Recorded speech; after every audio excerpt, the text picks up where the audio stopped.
माननीय श्री राजेश भैया टोपे साहेब यांच्या नेतृत्वाखाली जालना जिल्हाधिकारी कार्यालयावर धडक मोर्चा काढण्यात येणार आहे। नमस्कार मंडळी, मी सुनील, आपण पाहता सुनील न्यूज। ज्ञानराधा मल्टीस्टेटने लाखो ठेवीदारांची कोट्यवधी रुपयाची फसवणूक केली आहे।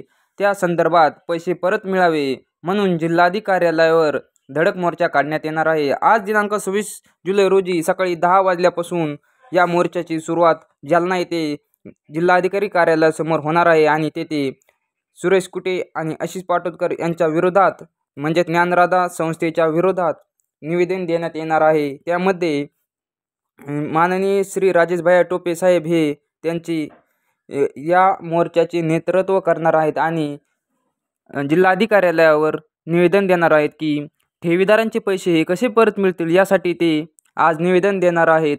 गरज पडल्यास ते आज अशी निवेदन देणार आहे की त्यांची सर्व प्रॉपर्टी ही जप्त करून ठेवीदारांचे पैसे परत मिळावे यासाठी देखील निवेदन करणार आहेत।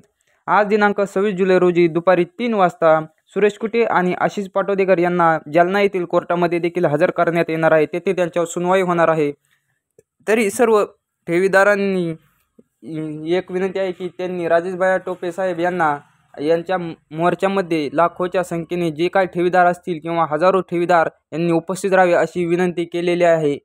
धन्यवाद मित्रांनो।